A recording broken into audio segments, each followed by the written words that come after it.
invasion. If we do not unite to fight this enemy, our world will perish.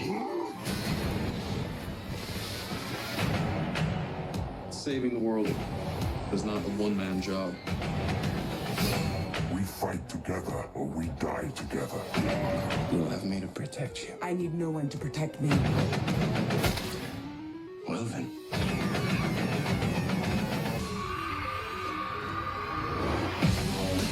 They're stronger. Be smarter.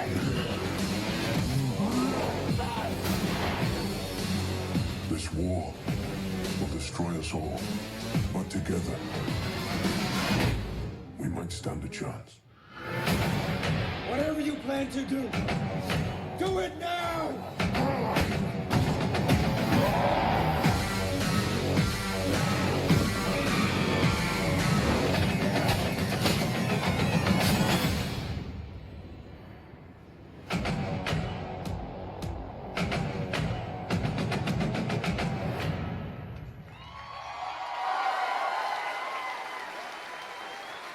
What's going on, PAX East?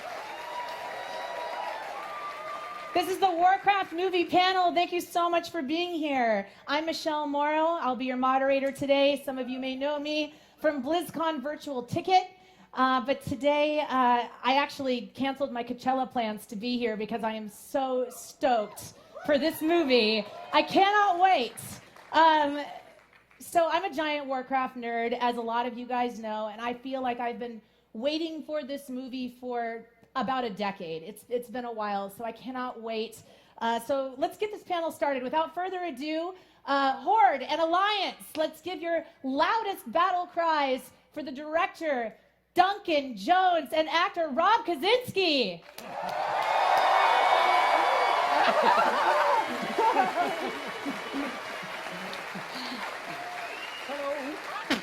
Oh, that's my chair. Excuse me. Excuse me. All right, well, PAX East, we've got a full house of gamers here, obviously, and the two of you, we're all gamers up here. And as we know, video game adaptations can be challenging at times. And everybody's been looking at the trailers, and they've all looked fantastic. And what I'm kind of wondering with you guys is, Warcraft has such a huge history. It's got 20 years of lore that we've been looking at. What kind of challenges and opportunities did you guys find in adapting this? You're right. I mean, it's been around for 20 years, and the first real-time strategy orcs and humans was really, that first contact moment between the orc culture and the human culture, and the orcs escaping from Draenor and coming to Azeroth, and I think Blizzard had been working on trying to make a movie for a while, and it took a while to realize that the best place to start is the start. It's the beginning. Yeah, absolutely, in the beginning. So that's what we did. Yeah, I mean, why do video game movies, historically suck? It's because you get, I mean, yeah, no one's going to argue about Mario Brothers, but it's because, games have evolved. So whereas beforehand you would have, let's take Mario Brothers. There's Mario and he's going to go save Peach. Then you would have to go, okay, well, how do we make a 90-minute film out of this? And they'd make up some crappy storyline to put it in there. But now games have evolved the other way around, like Assassin's Creed, like Mass Effect. Like, you can't take 100 hours of storyline and put it into 90 minutes of film. It just doesn't work. So what Duncan and Legendary, Universal, all those guys did that was quite smartly is they're not trying to. It was an opportunity to do an origin story for the universe of that universe, rather than do an origin story of Thrall. It's about introducing the very beginning, this crossover, this first contact moment that we keep talking about, and telling a great story about that, rather than trying to say, hey, here's Illidan and Arthas and everybody. It's about introducing you to this world that you already love and you're familiar with, so that it feels like home, not just to you, but to everybody else who hasn't played the game. And that was the opportunity that we took. Well, yeah, you think about it. It's so confusing sometimes. A lot of us are self-proclaimed scholars in the Blizzard universe, and I've tried to explain Warcraft to my 73-year-old father many times, and it's gotten confusing very fast. So the fact that you guys have started from the origin story, I think it's quite brilliant. Because a lot of times, with my dad, I tried to explain to him, he'd say, oh, the orcs, they're the bad guys, right? Yeah. And I'd say, well, no, and I see how that can be seen that way. Well, I mean, I think what Blizzard has always done is take things that we know well or feel like we know well, whether it's Tolkien or Marvel comic books or the Star Wars universe, and find ways to synthesize ideas that we all love from those and turn them into something new. And I think particularly with fantasy, what they did is they, in my opinion, introduced the idea that there can be heroes on all sides, and not to necessarily see one side as good and one side as evil, but really it's two different perspectives on a conflict and a war that's unavoidable. Yeah, absolutely. Rob, for you, I mean, you are a longtime Warcraft player, and you've played both the Alliance and the Horde. He's like, ooh. It's okay. I'm wearing an Alliance shirt today. So I'm it's faction all right. sexual. It's fine. For you, did you feel, as playing Orgrim Doomhammer, did you feel like, from playing the Alliance, did it give you any different perspective on the Horde? Did it? I don't know if it did, actually. The beauty was I started this game playing Alliance, and I played Alliance for a long, long time, and I've still got Alliance characters. But then, when I went into hardcore raiding, I went into the Horde, and I've stayed Horde since then. And so I've kind of, but the beauty of it is, like, when we go to Goldshire Inn, when we go to the Lion's Pride, or when we're in the throne rooms. Thank you very much, Duncan. That's a great thing. Thank you very much. Thanks. I write my best jokes for you.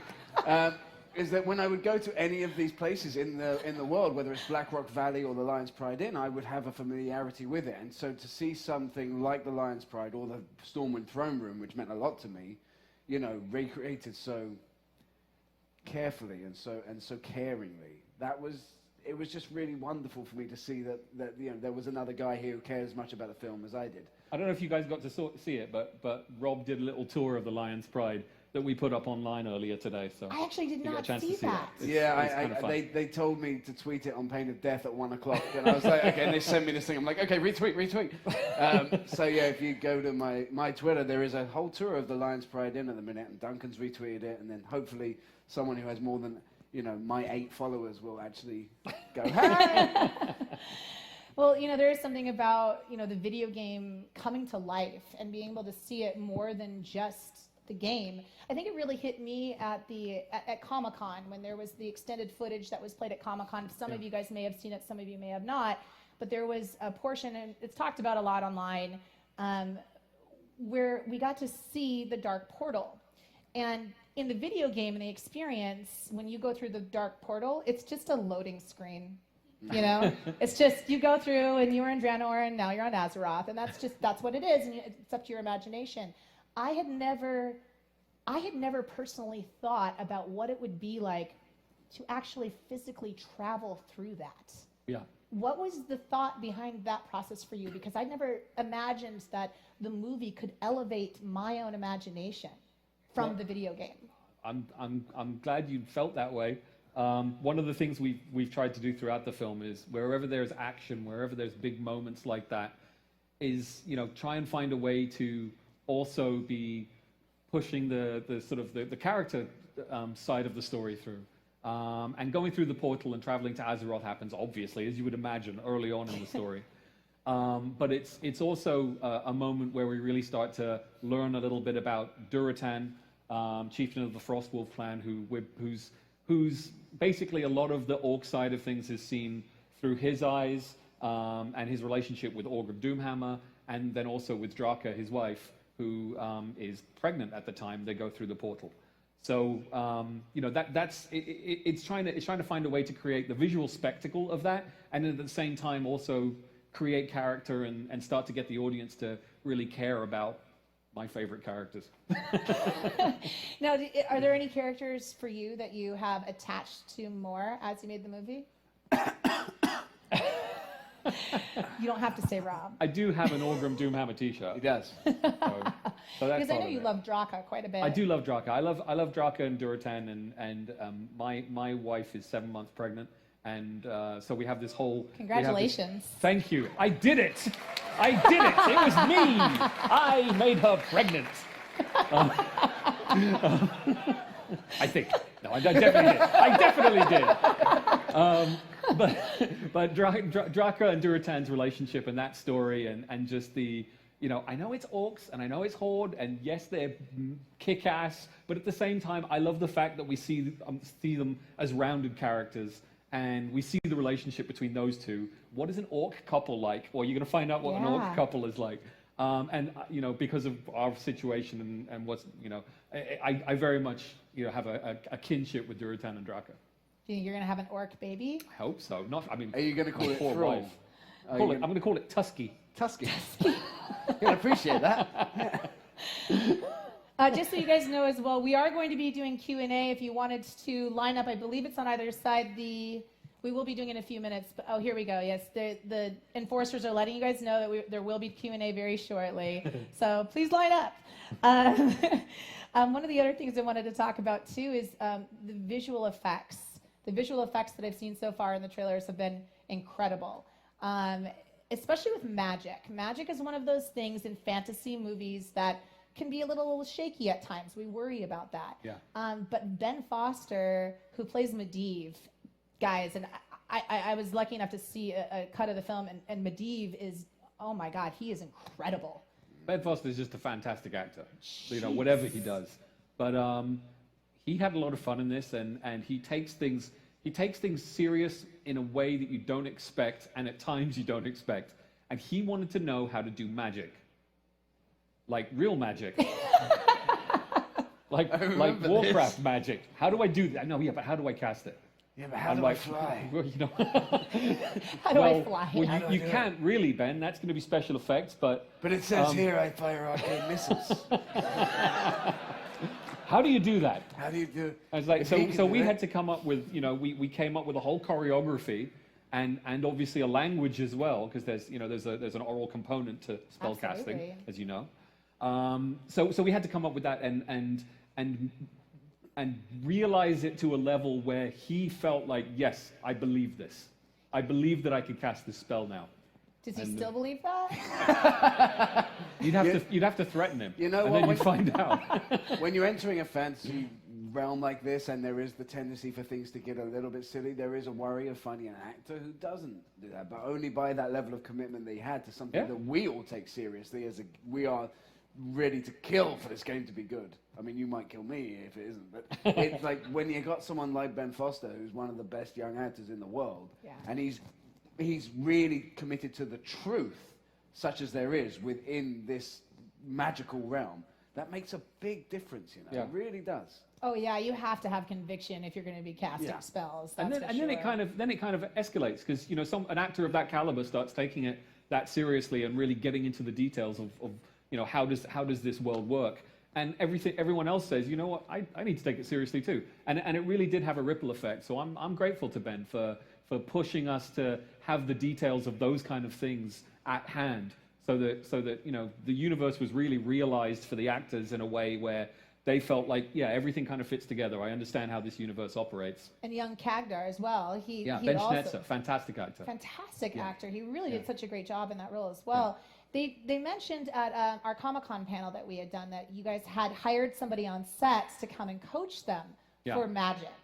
Well, that was Terry actually, who Did he was coach magic as well? He coached the magic as well. So Terry's amazing. He's a movement instructor and innovator, and he's kind of like Andy Serkis in that way.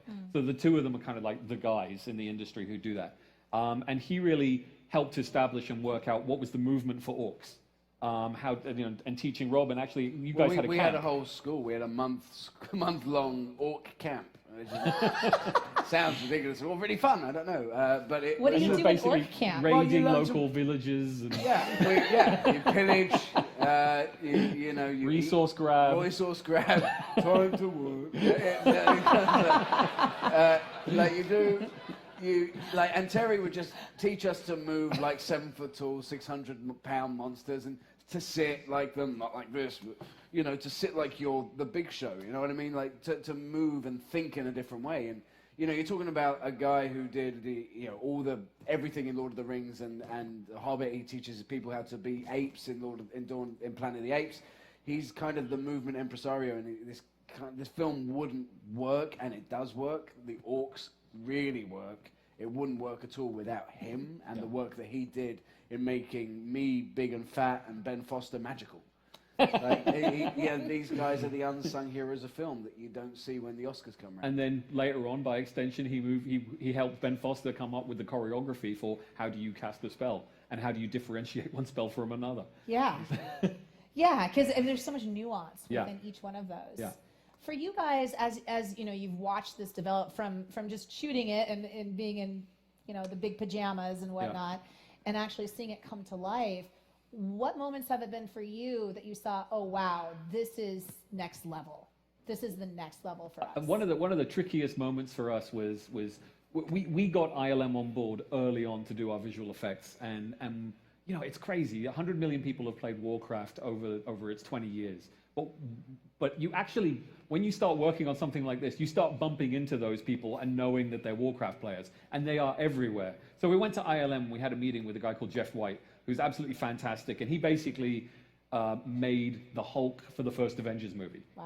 He had sort of moved the technology on for that movie, and and we had our meeting with him. He was a big-time Warcraft player. Didn't know it, but found out that he was. And he was like, absolutely, I'm clearing my calendar. Anything I can do, I'm going to do Warcraft. Nice. So he was going to basically be on board Warcraft.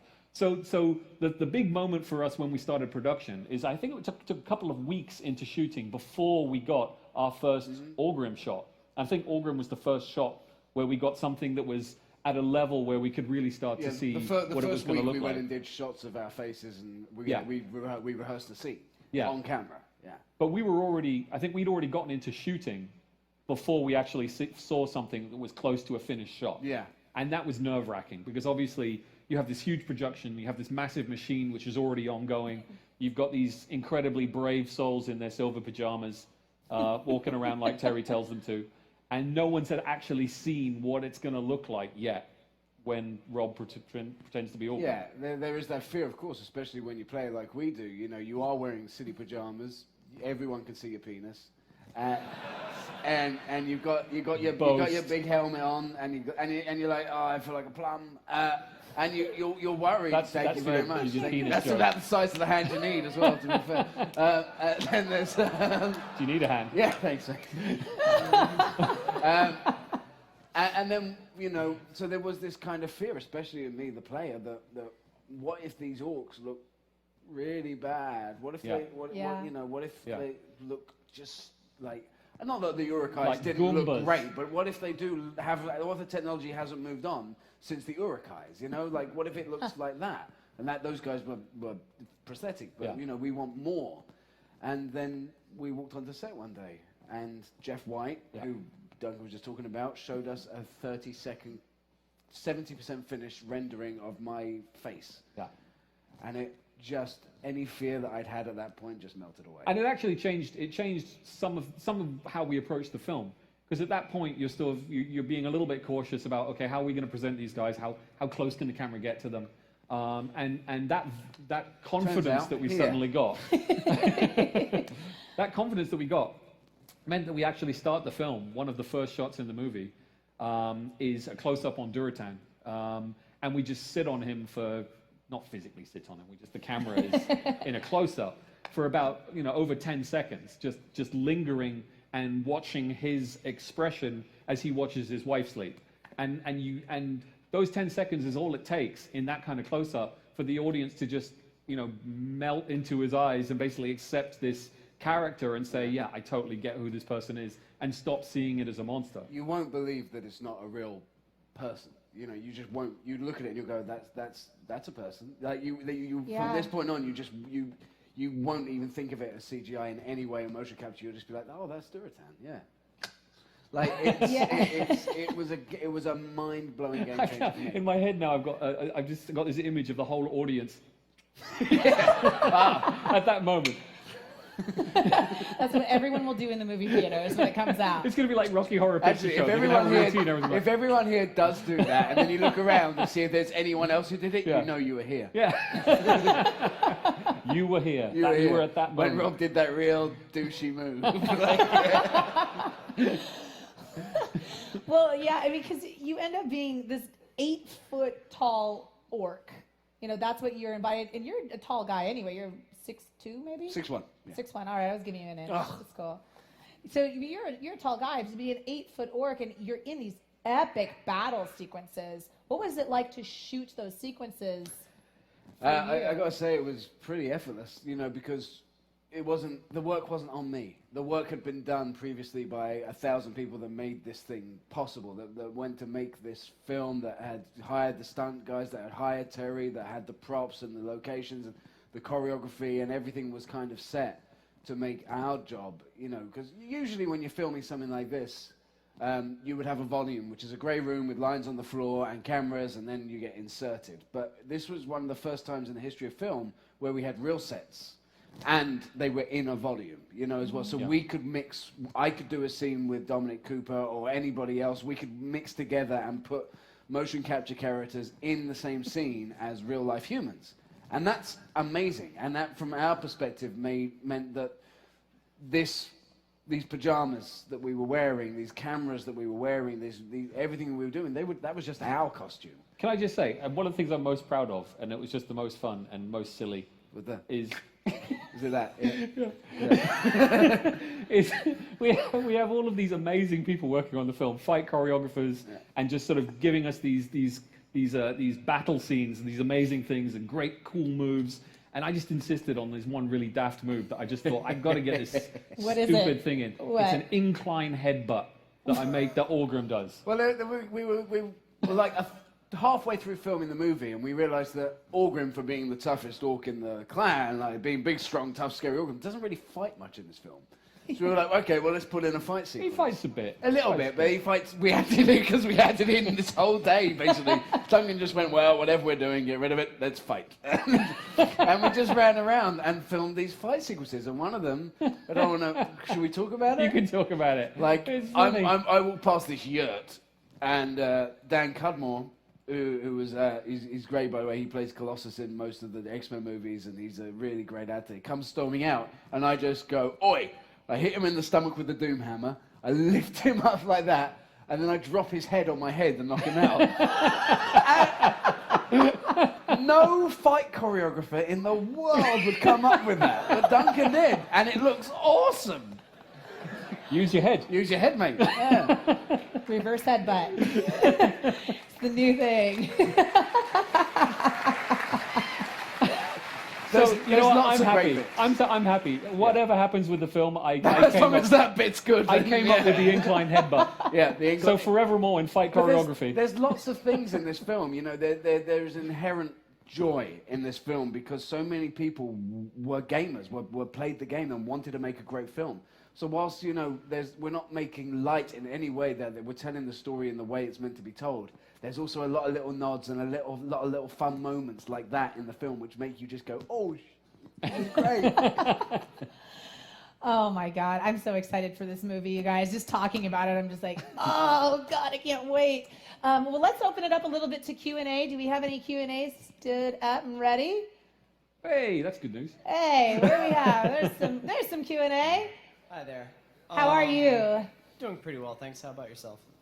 Very good. Very good. I love the shorts. Thank you. So, in World of Warcraft, there are like the very obvious language barriers between the races. How did you guys approach that in the movie, like especially with them going to Azeroth and everything? We have a couple of key scenes in the movie. Obviously, it's a first contact story, so where orcs and humans meet for the first time. And we had a language, again, talking about these unexpected Warcraft fans and players in our real world. We approached a couple of people to come up with languages for us, and one was to come up with an orc language that incorporated keywords that we knew that we wanted to use in the film. And this gentleman who does all of the language work in Game of Thrones is a big-time Warcraft player. So again, it's just weird synchronicity all over the place. and a passion for the project that was just unexpected and so delightful that we kept on coming to experts, and they were big-time Warcraft players. It was so he was the guy who came up with our language, and there's a couple of I think there's 3 or 4 key scenes in the movie where that language is used in an interesting way, and there's also some use of key words from anyone who's played Warcraft long enough that they'll get a kick out of. Zug zug. Thank you. Thank you. Thanks. All right, next question. Questions for Duncan. Hello. Hello. Quick question regarding the music. Did you take influence from the games, or is it just completely new material? Again, to our Game of Thrones connection, there's only a couple of them, but there's a second one. Ramin, who wrote the score for our film, also does the Game of Thrones music. What he's done for our film is very different, and we've also, we asked him to incorporate some of the Warcraft game music in certain places where it made sense. So there's a mixture of new material and a couple of call-outs to things that would be, it would just be wrong not to have in there. I love the fact that there'll be some of that music in as well, but the fact that you're also taking creative license to make this beyond just the video game and create a larger experience within it. Yeah, absolutely. I mean, there's obviously we are fans of the game, and we wanted to make a movie that I don't know how else to say it other than we wanted to make a movie where it felt where fans of Warcraft could feel like they've gone home. They've gone to a place that they recognize. The Lion's Pride thing, which hopefully you'll get a chance to look at. You will know that. You will recognize that place, and you get that feeling throughout the movie where you go to places you're like, oh my god, I know this. I wish the camera would just go over there because I know what's over there. Yeah. And I want that experience. But at the same time, I also want this has to be a film which appeals to an audience beyond that. But I think if we can make that audience feel at home, I'm hoping that it will also you got excited and loved Warcraft as a game for such a long time because it was a universe that you wanted to be in. And I think if we can deliver that on the movie side, as a movie, it's going to be a universe that everyone wants to be in. Yeah, if I can get my dad to start playing World of Warcraft and recruit a friend him, I'm all about it. All right. Next question, please. Hi. Oh, Hi. My goodness. Okay. I guess my question is, actors all have different opinions about source material in terms of how much they want to let it influence their performance or be a part of their research before a production. I'm curious, as it's great to see how much passion you both have for this game going into the project, and that hearing stories about that is really amazing. What percentage of the people on set would you say did go to the source material either before being involved or after being involved? And do you have any teaching moments or really funny stories where maybe you were speaking the language from this viewpoint of someone who had played the game with someone who didn't speak the language? You know what I mean? It's a great question. I think I was always having to check myself on that front. Yeah. I don't think there's much point me explaining my experiences as at various levels of the game to Travis Fimmel. I don't think that's really what he cares about. I think he'd rather understand the character from a more objective sort of character side of things. But he's a lot of fun, and although he may not have wanted to sort of look too much into what Warcraft was before he played the part, we cast him because we kind of knew that he was Lothar. So it actually made it a lot easier than trying to bring him up to Lothar's speed. Yeah, and from my perspective, I mean, there's not been an actor in the history of film that's ever been so ready to play a character as I have. A decade of WoW and just being an orc. I'm actually an orc death knight. That's what I've been forever, since 3.1. No one has ever done, I don't care if it's Christian Bale, no one's ever done as much research as I've done for this. But I didn't ever want to sit there and ever be the guy on set who'd be like, no, Toby, orcs don't eat like that. That's not how they work. But the encouraging thing for me was that I didn't have to, because these characters were well drawn. So when great actors like Ben Foster and Toby Kebbell, who are two of the best in the damn world, create a character that is already well there. They fill in the colors of something that is already well drawn. What became another relief to me was that 3 months into filming, I would look at these guys and be like, yeah, you guys nailed it. I didn't even need to do anything. They really got it, you know, and as the player that I am, I'd be like, that's Medivh. Or maybe not. Or maybe not. Who knows what he does? Yeah, it might not be scary. Yeah. Who knows? No spoilers. Awesome. Great question. Thank you. All right, next up. I must say, first of all, just let me say, your acting is as good as Benedict Cumberbatch. I really do think you're that good. So, anyway, fair enough. My question to you is this: in an era where we see a lot of modern movies that are so like kind of jam-packed with CGI, you know, massive stunt scenes, massive effects, how hard was it for you guys to take the emotion in the orcs, and not just the orcs, the humans and every character, and really bring that to the screen and bring that out so well that people were just falling in love with the trailer and the movie? Well, from the orcs' perspective, it really wasn't difficult at all. There was, like, we were talking about that 30-second skit where we saw, you know, they brought in a mostly rendered version of my face, and I saw that no matter how subtle what I did, it came through, and it came through strong. You know, that gave me no fear in how subtle, or just by thinking something, it would change the face. And that was something that I'd never seen before. And, you know, when you're looking at that 10 seconds of Duratan in the movie, you'll see a soul in there. You know, you're going to see Toby Kebbell's performance entirely. So technology has moved to a point now, at least from our perspective, where it's not a hindrance, motion capture. You know, it's not the same as wearing prosthetics, which you have to act through. This thing simply, it was 100% every single thought that I wanted to think comes through on Orgrim's face, and I've never seen anything like this. Apes came close, but this was not this was only help. You got to admit there was one moment where it was a little distracting. There was a moment, and that was when Clancy Brown had to ride a Frostwolf. Yeah, there's a scene in the trailer where you see where we're standing over Westfall, and Clancy rides up, and you know, when you see the Kurgan. In his 60s now, you know, in his pajamas, ride up on a little rocking horse, on a rocking horse, being dragged by 3 crew members, and he goes, "Come on, Frostwolves, let's go!" and then goes, "Let's go!" So there are elements. Those like 3 lines he did took us about 4 hours. Yes, it was really challenging.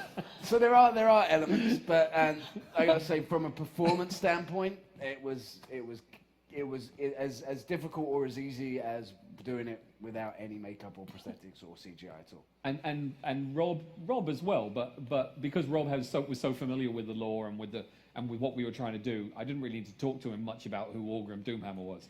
But with the rest of the cast, you know, a lot of the time we didn't really get into lore. It was more about, you know, what had we, through the script, decided and managed to make these characters into, what were their motivations, you know, all the stuff that you really, you know, as a director, you need to be able to communicate and talk to your actors about so that they understand their motivations. And it's not even about how do I get from this scene to the next scene. It's about who is this person, what do they care about, what do they want to have happen, you know, from their perspective, and get them to understand and all of those different perspectives to come together to tell the story. So it's you know, when you work with, I was very privileged with this film that Warcraft was something that, Warcraft is really the superstar of this movie. And that allowed me to work with actors who may not necessarily be household names, but they are such fantastic people and at their craft that it really made the process really enjoyable. Great question. Thank you. Yes, and it also goes to the fact that it just made me remember that you cast Daniel Wu, who is essentially like the Brad Pitt of China, so everybody knows, as Gul'dan. So he is the sex symbol of China, yet he is the ugliest orc ever. It is so much fun walking anywhere with Daniel Wu because his fan base is huge, and you just don't. I mean, I didn't know that until I actually knew Daniel before we did Warcraft, and it was getting the chance to hang out with him it's a lot of fun. I mean, but he really, this is the thing, like, he really is an icon. Yeah, like he's an huge actual star. legend He's a in huge China. star. So I And take you that would back about never superstars. know. Yeah. Daniel is a superstar. Daniel was, but you would never know. He's the most humble guy, Yeah, he and really is. literally. Okay, so obviously we all had to walk in a difficult manner, and being Oh, an yeah. orc was tough. But Daniel had to spend the movie like this, being called down and walking like this. Rob used to follow him around like that. I used to follow him around, like, just like, are you gonna poop? But he had to buy new trousers or pants because his thighs got so much bigger from all that exercise. Yeah, it's true. And he never moaned, and he was the only star in the cast. That's incredible. Dominic Cooper's going to write you hate mail. Yeah, no. It's like, I'm the star. And Dominic Cooper, I'm the star. Hi, Dom. All right, next question. Hi guys. First of all, I have to say to Duncan, I love your Portal shirt. It's like the best Portal shirt I've seen. Yeah, I'll tell you the story. You go first. Yeah, I have to say I'm really happy that you are involved with this project because it's really cool to see people so passionate about like the source material, and you don't see that a lot in video game movies. And I was wondering how hard it was to make this film a reality because there's been talk about it for like years, and nobody knew, no one thought it was really possible. So it's really cool to see it happen. I was incredibly fortunate when I got involved. I think they had already been through the hardships of not getting the film made, and there was kind of a pause, a bit of a stall process as they worked out how they were going to move forward. I had been tracking it as a fan, purely as a fan, knowing that Sam Raimi was involved. I wanted to see the movie, and I'd been sort of, because I worked in the industry, I was like always saying, what's going on, when are they shooting, what's happening, and then I heard that he had decided, to part ways and go do Wizard of Oz, and I said, well, can I at least, can I read the script? I know I just finished source code, and I was, really, really wanted to know, thank you. I really wanted to know, what the film was going to be like. So I managed to sort of get a sneaky look at the script, and I was like, oh, it's good, but there's something really wrong with it. And it was the fact that it was human heroes against orc villains, and to me that was a fundamental misstep. And I can totally understand why Blizzard were like pulling the reins on it, saying this is not the film we want to make. I didn't talk to them. I basically worked out my pitch. I went in and pitched it, and it was absolutely that. And it was totally synchronous with what I think they were stalling on. So I said, look, this has got to be a film that shows the heroes on all sides. You've got to, as much as you can, make the film half human, half orc, as far as what we portray. And I think Blizzard were, I know Chris Metzen's talked about this before, feeling like, yes, this is what we've been waiting for. And so for me, it was kind of easy, because when I went in and made my pitch, everyone was so relieved that we were all on the same page. It kind of things just started happening.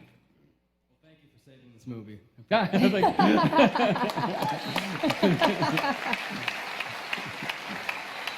All right, next question. Hi. So the last three questions were my questions as well, but CGI is really prevalent in a lot of movies nowadays. When did you make the, when did you decide, say, okay, we're going to do this amount live props and this amount CGI, just to make it so it's not look fake? Yeah. Yeah. I mean, I think early on we decided that the orcs were never going to work. It's because of the reason that I just because of what I just talked about, as far as I wanted the audience to be able to spend a lot of time with the orcs in a very intimate way, where they really understood these orcs as characters, as Orgrim, as Duratan, as Draka. I wanted the audience to be close and understand them as characters. That was never going to work, in my opinion, with prosthetics.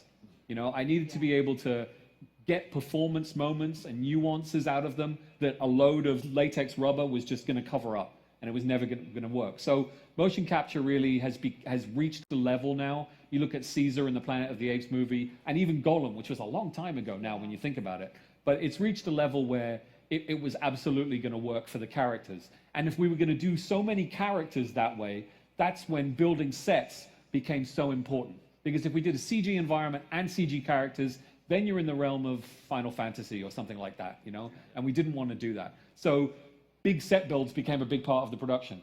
everyone gets nervous, because obviously, okay, we're going to build a lot of big sets. We're going to have a lot of special effects. This is a big movie, and it is a big movie. But I believe that it's paid off. Thank you. Thank you. Awesome, great question. All right, next up. All right. First off, I want to say thank you guys. I live World of Warcraft, and Warcraft. I'm so excited for this movie. So thank you for taking care of what we all love and making something awesome. Hopefully. Yeah, exactly. June. Let's have this conversation again on June 10th. Okay. I will set the date. A question, Rob. Your understanding of your character in Warcraft, and the classes of Warcraft. Did you really see that come out in like how you looked at certain characters? Like, oh, that guy's like he's definitely a mage. That guy's definitely a warlock. Yeah, and like, did you bring your own character to that? And also, Duncan, can I shake your tiny hand? I think it's important you do. Okay, I would really like to do that. Yes.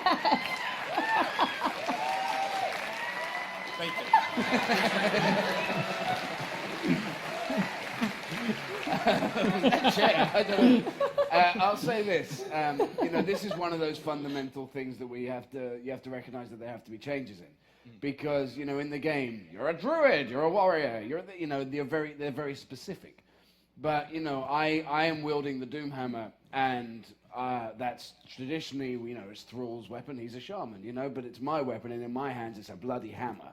And I'm a warrior, kind of thing. And you look at Gul'dan and you think, okay, so Gul'dan is a warlock, but actually, you know what? He's also pretty mighty himself, So there are crosses of characters here. We do represent quite a lot of them, but unfortunately, you're not seeing a Tauren in this movie, for example. Or we're not there yet. So please go see this movie, because if I get to make another movie, I get to put a Tauren exactly. in it. So please make a movie. But this is where we found ourselves in telling the best origin story for WoW that we could, which includes orcs and humans, and you see glimpses of dwarves and night elves and so forth, and Draenei. But if we do it right, and you all love the movie, and everyone else goes and watches the movie, and we make $1 billion, then we get to make Warcraft 2 and 3, and then we get to talk about Illidan and Demon Hunters, and we get to talk about Arthas and Cross Knights. So you get to do all that stuff. There is a scope for a huge world out there. You could do a TV show about SI7, and the Defiance Brotherhood. You could do that. There's a whole bunch of stuff you could do if we do this film right and you love it. So whilst whatever might not be represented here, we will represent in the future. Victory for the Forsaken. For the Frost Wolves. Nice. All right, next question, please. Hello. Hi. Man, this one's for Robert. Could you give us your battle cry? Like, stand up and give us a good for the horde. Come on, let's go. Come on. Nothing like today. For the horde!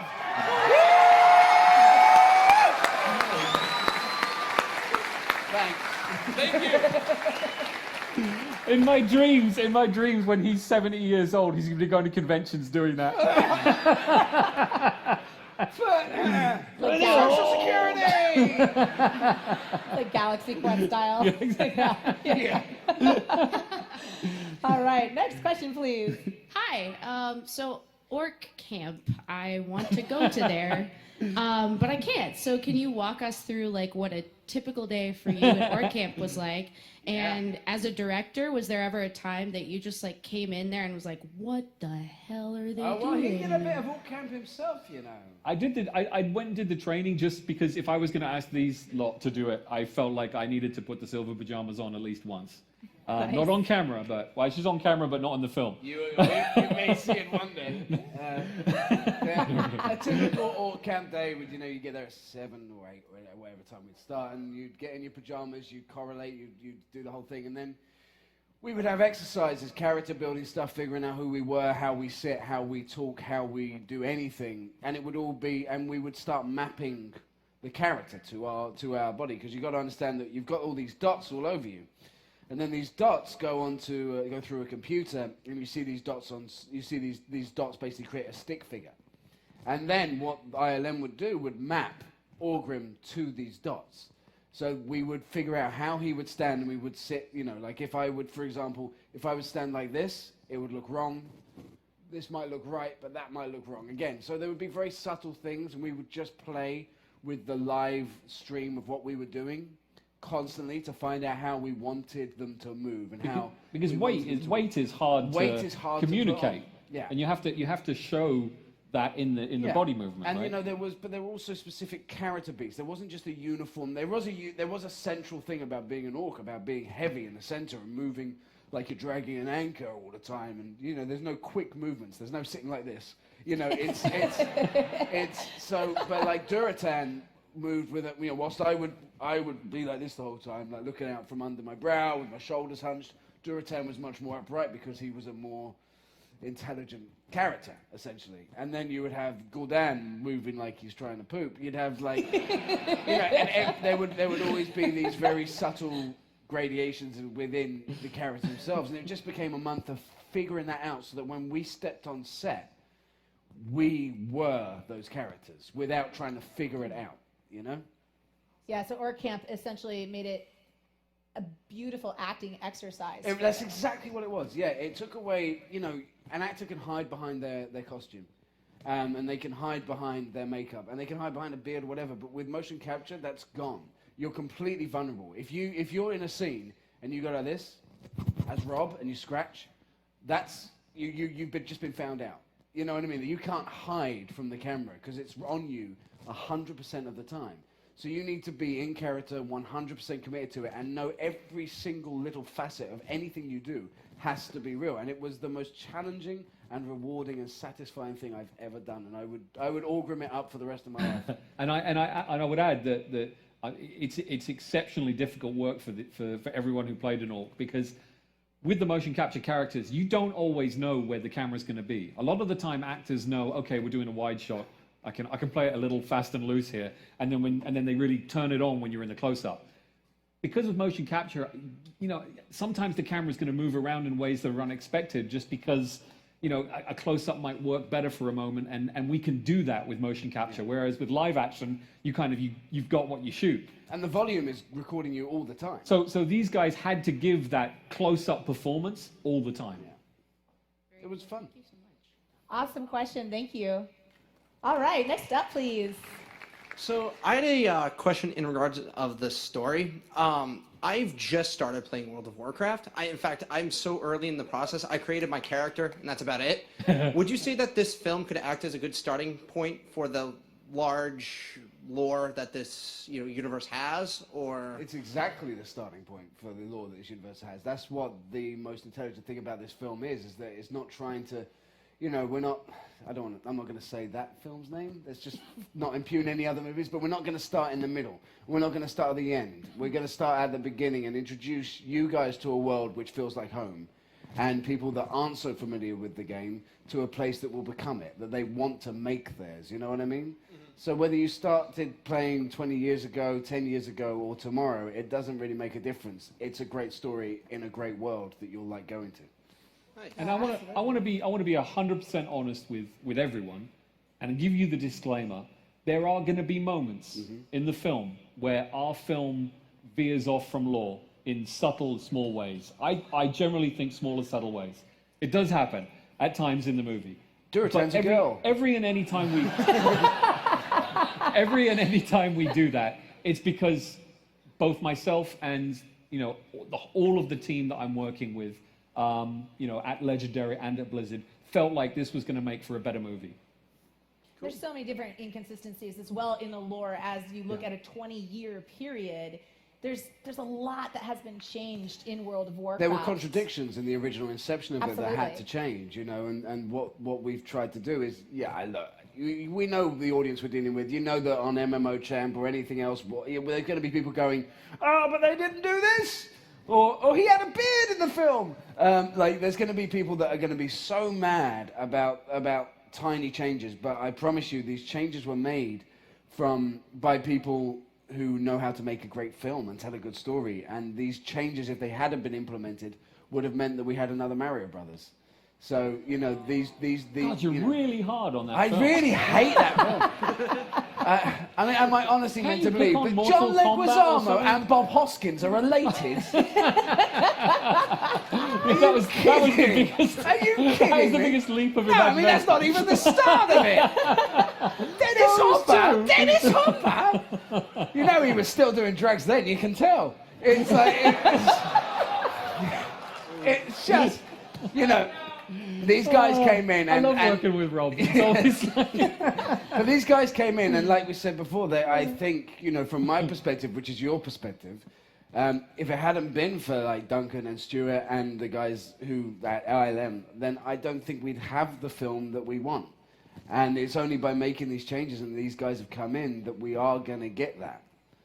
You have to go back and start at the beginning, and good for you for starting at this point right now. Are you Horde or Alliance? I'm pretty sure I'm the Alliance. Pretty sure. All right, cool. Some Alliance love. All right, man. If you need security getting out of here, we'll organize something. All right, we have a time for a few more questions. Hello. Hi. Hello. Hi. I'm really glad you guys are here. There tends to be, with video game companies or companies in general, being very restrictive about their brands. For instance, in Wreck-It Ralph, there's Bowser, and apparently Nintendo was like, "Oh, Bowser doesn't drink coffee like that." And I was wondering if there were any moments where you were sort of flabbergasted, where Blizzard stepped in and was like, "No, don't, no." It was a long process, and like I said, we came into it very much in sync. There are obviously going to be moments where my sensibilities as a filmmaker are not necessarily going to be completely in sync with what they wanted to do. But we were all kind of grown up about it, and sometimes sometimes I went with what they needed, and sometimes they went with what I needed. It's not a science. It's definitely a collaborative artistic process, making any movie. But absolutely, when you're working with someone else's baby, and Warcraft is 20 years of incredibly amazing work, hard work that Blizzard have done, and creativity, and they have this just amazing thing that they've created, and we want to treat it with as much respect as we can. Thank you. Thank you for your question. All right, up next. Hello. So in the Warcraft universe, obviously there are a lot of different facets of storytelling, as we've talked about today. This is the next major one. Were there any points along the process where you really had to second guess yourself on whether you should focus more on servicing the audience outside of the Warcraft community, or more so within the source material and, I guess you could say, fan service? Also, are you prepared for BlizzCon to potentially be shredded apart by a red shirt kid? I will always, from now on, go to BlizzCon with Rob. Mm-hmm. He is my intellectual I protection can handle from red all shirt things guy. Yeah. I can handle him. I want to see that battle. Yeah. I'll answer any question. What was the first part? Sorry, now I'm having nightmares about Red Shirt Man. But were there any points where you kind of second guessed yourself about? All right. Cater. Yeah. Yes. Not second guess myself. I mean, I am two things. I am a games player and a fan of Warcraft, and I am also a filmmaker.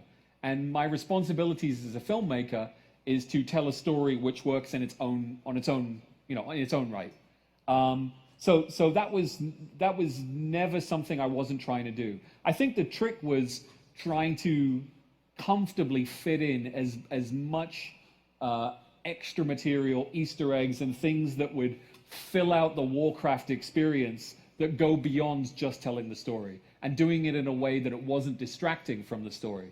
But that's the puzzle-solving part of making movies, and a unique challenge to a movie like this.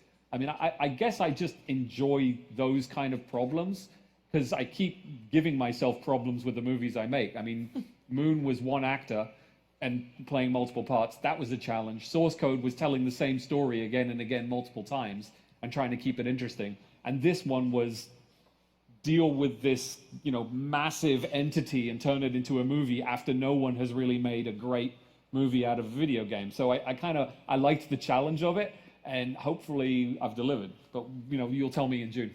Sounds like a plan. Thank you very much. We'll see you at BlizzCon. Yeah. All right. Do you have a next red up. shirt? Yeah. Next up. All right. So another guy asked my first question about sequels because I would love to see the Lich King be put into like a motion picture because that's one of my favorite stories. But my question today was, there was a rumor floating around on the internet that if you bought a ticket, you would they would be giving the expansions and like in-game stuff. So Right. Is there any like promotional thing going on? I genuinely don't know. I am very happy and grateful that all the marketing side of things is being taken care of by people much more able than I. And if that happens, I think it would be wonderful because I think it's a great way to introduce people, to think it's a the smart world. move. But whatever happens, happens. I don't You know. should definitely go on the World of Warcraft Twitter and ask them. Yeah. Thank you. Awesome. Thank you. All right. I think we have time for 2 more questions. All right. All right, so with every new World of Warcraft game, there's like an amazing cinematic trailer. How did you guys feel like being able to not create a trailer, but like a whole entire movie, just like with the CGI, the visual effects? Like, how did you feel about that? Like, Rushed because they have a year to do like to do a minute, and we only had 3.5 years to do a whole movie. Let me ask you something. Like, how would you feel? Cause stressed. That's pretty much how we felt. Like, Yeah. because we are you, Yeah. and we got to do it. You know what I mean? And that love for it, that kind of every day of going, oh shit, I'm all grim. That was like, that was every single day for me, and for you, it was probably, oh god, I'm the director. No. I tell you what, the best experience, your experience of being Orgrim was my experience of walking on film sets, where basically I'd seen concept artwork worked up based on things and places from the game that I'd been in, and then we have this beautiful concept artwork, and then I'm standing on the streets of Stormwind, or I'm in the Lion's Pride, or I'm walking through Elwyn Forest, or I'm going from one place to the next, and these are actual places I can go and hit my head against a tree if I want to. I mean, it's just. I think I saw you do that a couple of times. Sometimes. But it's just such an amazing experience. Look, making movies is hard work, but it's so much fun. And when you get to make movies on this scale, not many people get to do it. And if you don't enjoy doing that, then why the hell are you making movies? This is this is what you want to do. Thank you very much for taking the challenge. With the trailers, you've done a wonderful job with it too. So thank you very much. Oh, thank you. All right. We have time for 1 more question. You're last, sir. So first off, thank you. And so my question is, how much inspiration do you or the artists think you took from the actual game in terms of like scenery? Like we saw glimpses of Dalaran, Stormwind, and all that stuff. Yeah. How much do you think that's going to transpose into the actual movie? A huge amount. I mean, we like I said earlier, we worked with Blizzard right from the start and very closely with them. In fact, one of the guys that I'm most relieved that we got to work with is a Chinese artist by the name of Wei Wang, who he has an amazing story. He was a fan based in China, didn't speak a word of English, had started submitting illustrations that he'd done of orcs and characters from Warcraft, and they were just amazing. I mean, they were like, I don't know, I don't want to put anyone in trouble, but better than anything that Blizzard was doing, in my opinion. Wei Wang's stuff is phenomenal. Sorry, I know I shouldn't judge, but Wei Wang is phenomenal. Anyway, Wei was basically brought into Blizzard and started working for them and started doing design work for them, doing illustrations. And early on, I said, look, if we could get him working on our film and basically concepting out our orcs, he was the one who came up with a way to make real the really over-the-top anatomy of orcs and actually still make it work in a real-world environment. And his illustrations are, I think they're touring They're touring somewhere right now. They're I in think several books as well. Yeah, a lot of the Blizzard he's Entertainment phenomenal. books. If you look up online his stuff, he's just phenomenal. And being able to work with him from Blizzard was really what made the film possible, I think. He's the best Wang. Out of all the Wangs. Of all the Wangs. He's by far my favorite. I think that ending on Wang is the best way to end this panel, clearly. Thank you, everybody at home, for watching the live stream. We really appreciate it. And Duncan and Rob Thank for you. joining. Thank you so much. For Azeroth, guys, right? Can I just say as well, I've wanted to come to PAX. I've wanted to come to PAX since before the first PAX actually happened, because I was a Penny Arcade fan, and this is my first PAX, and I'm so glad that I finally got to be here. Well, thank you guys so much. This is the end of the live stream, but I hope you guys aren't going anywhere, because we actually have a PAX